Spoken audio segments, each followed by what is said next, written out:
بسم الله الحمد لله والصلاة والسلام على رسول الله.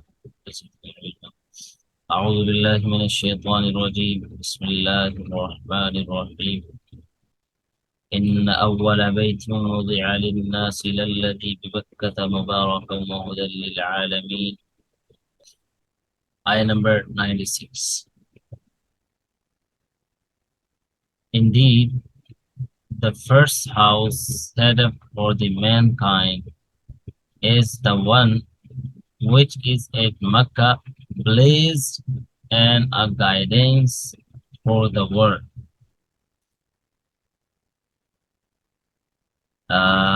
This verse points out to the distinction and superiority of the house of Allah. The Kaaba is compared to the house and even masjid of the whole world. There are several reasons for this status, which have been mentioned in the verse, namely, one among the true house of worship in this world, the Kaaba enjoys the distinction of being the first. Second, it is full of blessings. Third, it is a source of guidance for the entire world. The gist of the word used in the verse is that the first house designated for people by Allah is none other than the one which is in Mecca. It means that the Kaaba of Mecca is the first house of worship in this world. One possible interpretation of this phrase may be that the first house of all the house of the world was made for divine worship exclusively, in which case there would have been no place of worship or place of residence prior to it. Adam alayhi salam was a prophet of Allah, given his stature and the eminent position is Allah's vicegerent. It is likely that he, soon after his appearance on the earth, elected to first build the house of Allah even before building his own residence.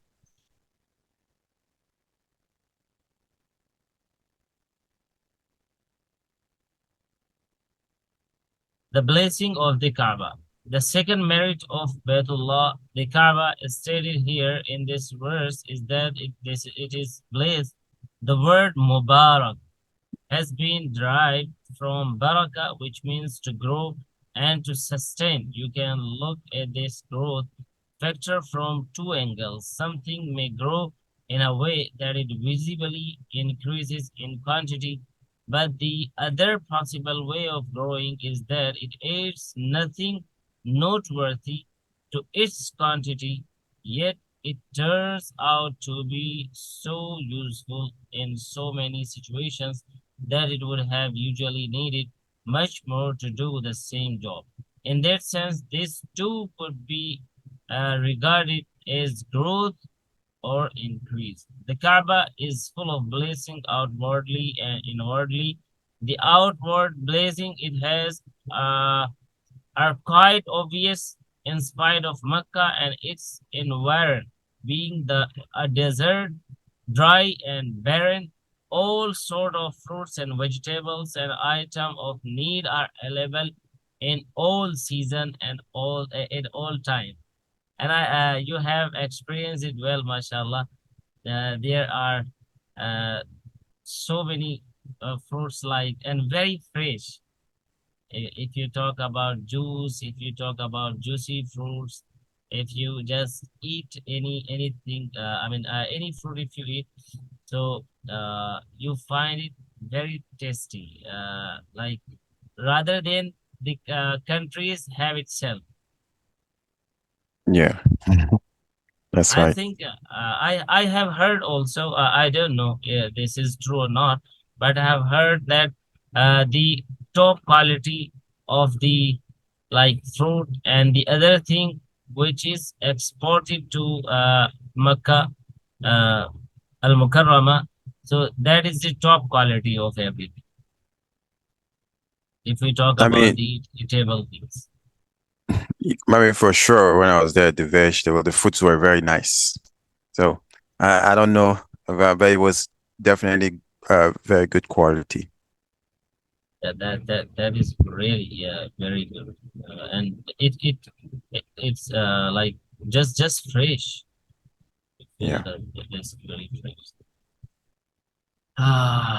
So as far as the merits of Hajj are concerned, Muslims generally know the hadith which declares that a Muslim who performed his Hajj obligation correctly so cleansed of his past sins as if he was born on that day, all pure and pristine, obviously.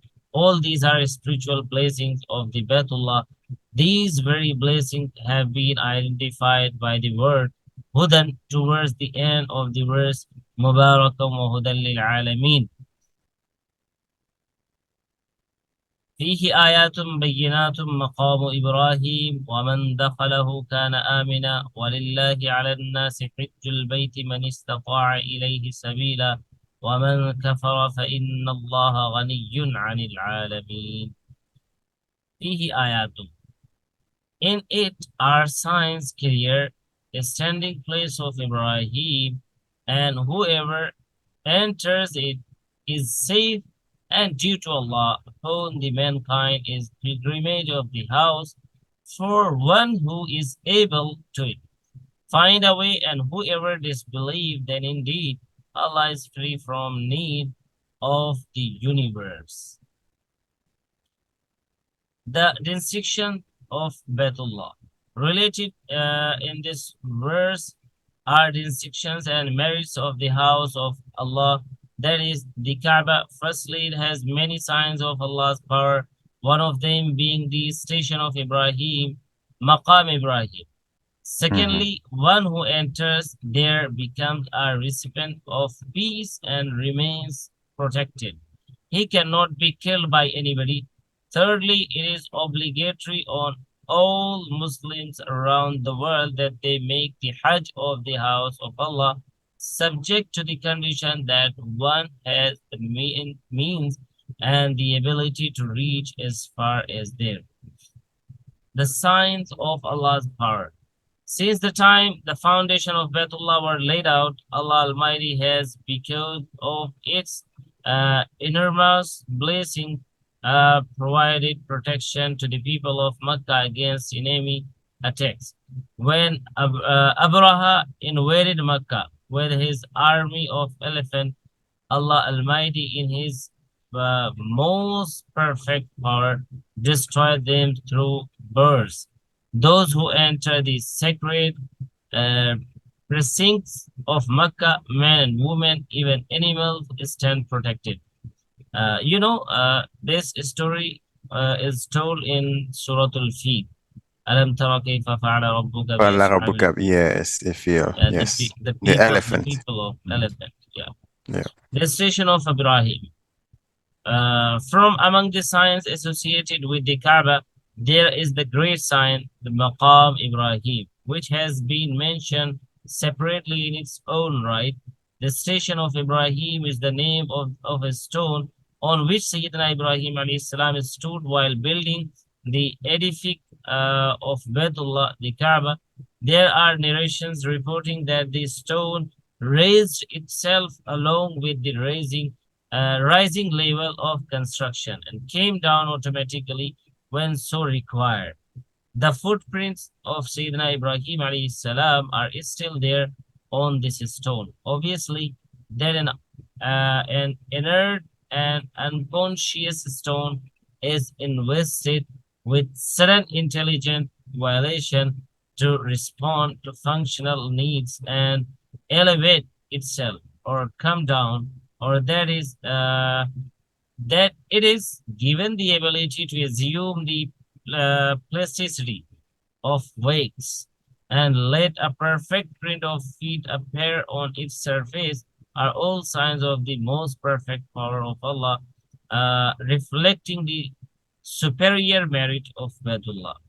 This stone used to be on the ground close to the door of the Baitullah when came the Quranic command, وَاتَّخِذُوا مِن مَقَامِ إِبْرَاهِيمَ مُصَلَّى, and make the station of Ibrahim a place of prayer. This stone was removed from there, considering the convenience of those who made tawaf, and placed in front of the Baytullah, but at some distance outside the mataf, close to Bir Zamzam, the Mhm. well of Zamzam, the original site of which is now marked with a black marble circle on the floor of the Baytullah with the legend inlaid in Arabic.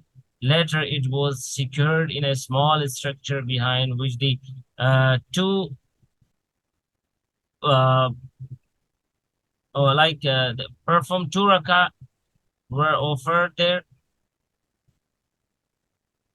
at Maqam Ibrahim. When we go for Yeah, after the tawaf after is tawaf, complete. yeah, after Mhm. tawaf, perform two rakah. Yeah. Yeah. Whoever enters Baytullah is secure. The second peculiarity of the Kaaba mentioned in the verse is that whoever enters it is secure. This statement has different aspects. Firstly, it is true in the legal sense, for Allah Almighty has ordained that one who enters there should not be molested or killed. Even if a person kills someone or commits some other crime, and goes into the sanctuary, he too should not be punished in there. Instead of that, he should be compelled to come out of the haram, and when he does come out of the haram, the punishment due will then be given. This is how an entrant to haram gets the protection of divine law. The second form of security provided to the entrance of haram is factual. In the very design of divine creation, Allah Almighty has caused awe and reverence for Baytullah to take roots in the heart of people.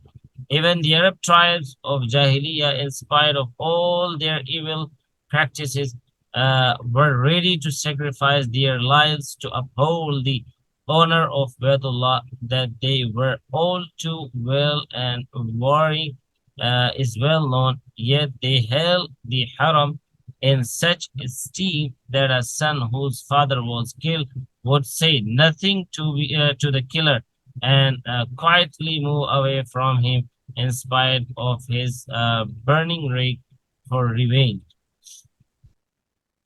And the obligation of Hajj, a distinction of Baytullah. Allah Almighty has made the Hajj of Baytullah an obligation subject to the condition that one has the necessary means and ability to reach there. Having means can be explained by saying that one should have resources surplus to his basic needs, which could help him take care of the cost of travel to Baytullah and back home, and the expenses incurred during a stay in the Holy Land.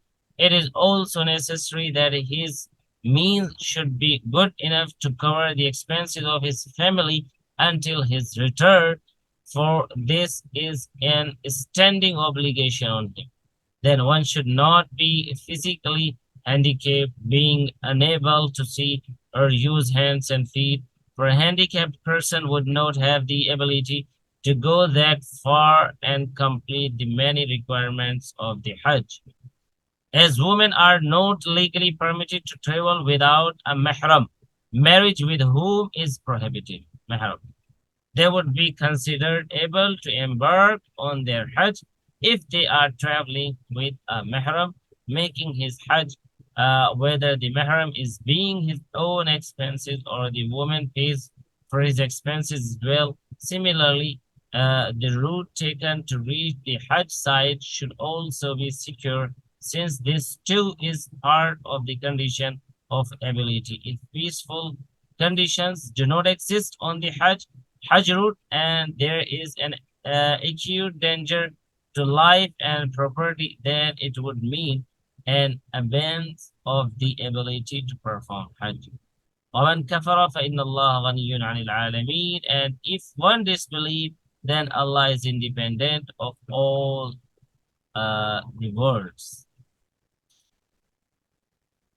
Uh, We have time to move now. 98 to 101. We have to go. Yeah, I mean, oh, we have 98 to 100. Yeah, like we can finish the page. Uh, and I think it will take 3 to 5 minutes. Yeah, let's finish it. Inshallah. Okay. Let's finish that.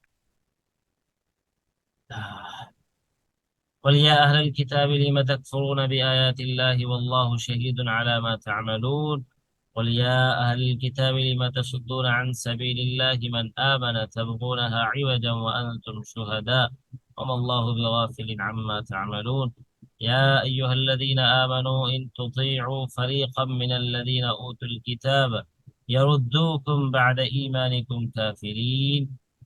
One more verse.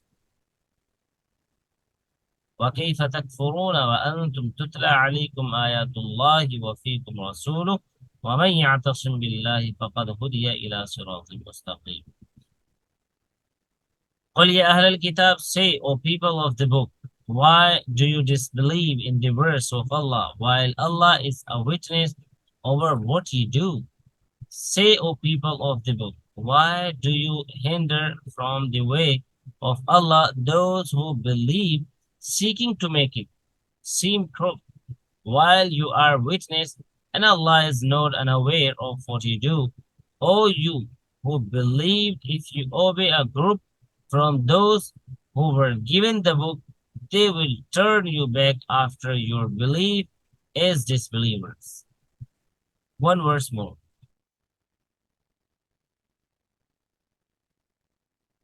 Just scroll.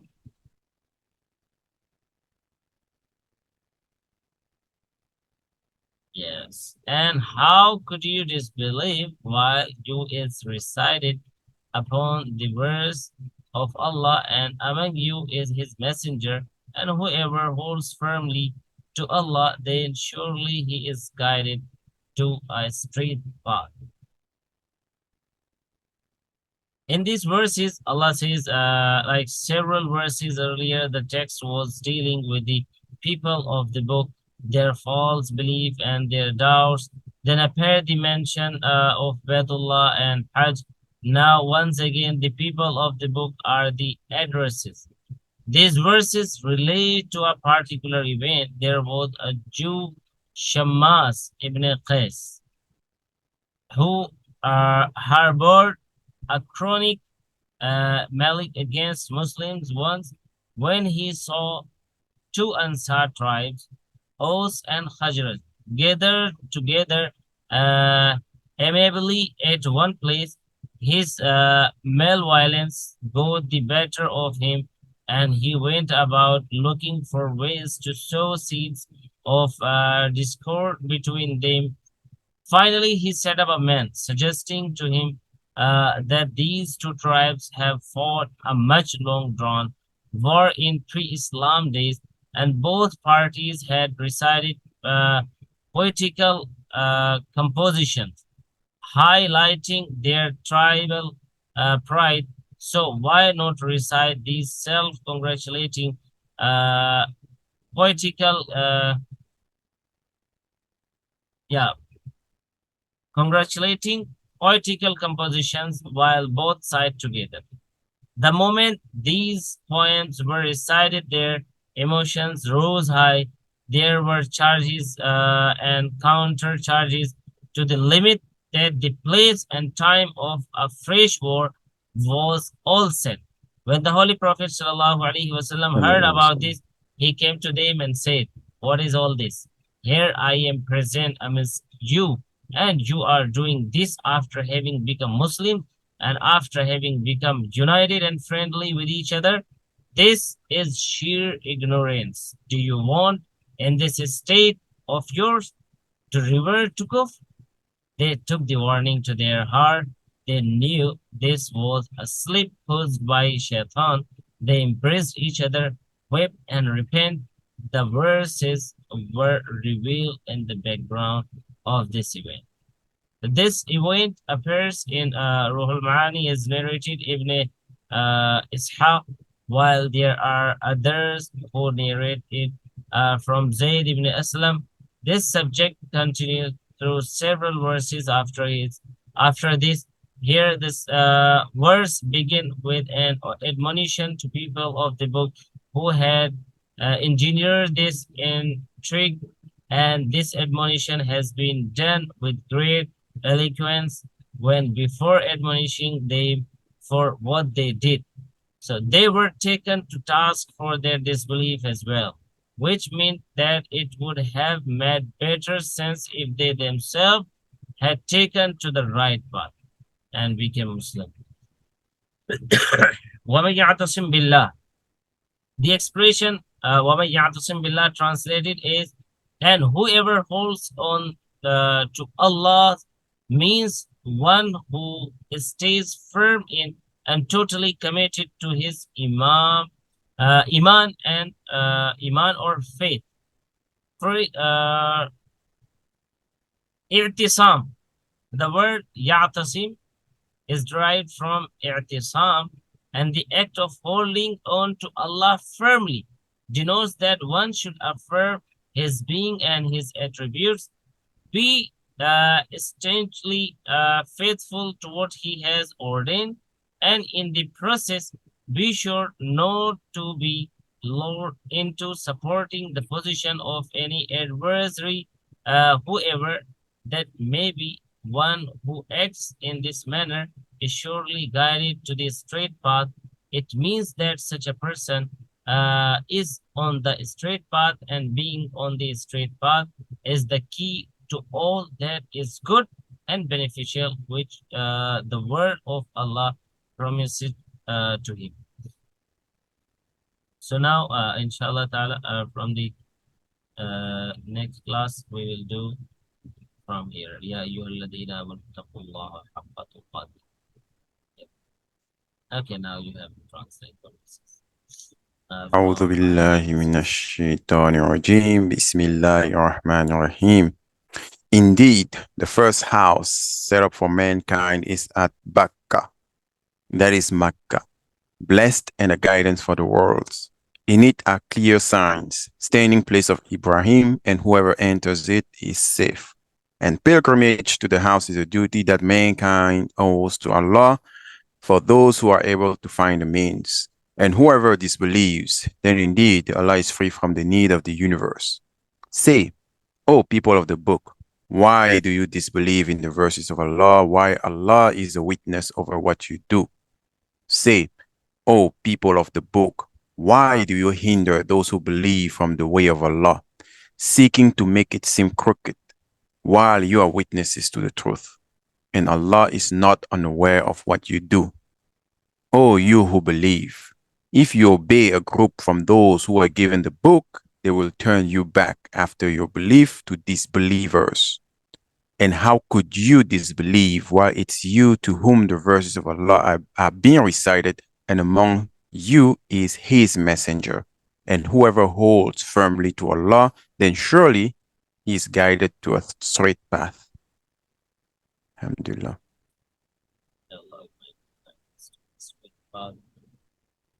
May he accept. Okay, so see you tomorrow, inshallah. Inshallah. That this is a new way we will be doing. Yes, inshallah. All right. Okay, see you then. Assalamu alaikum wa rahmatullahi wa barakatuh. Wa alaikum salam wa rahmatullahi wa barakatuh.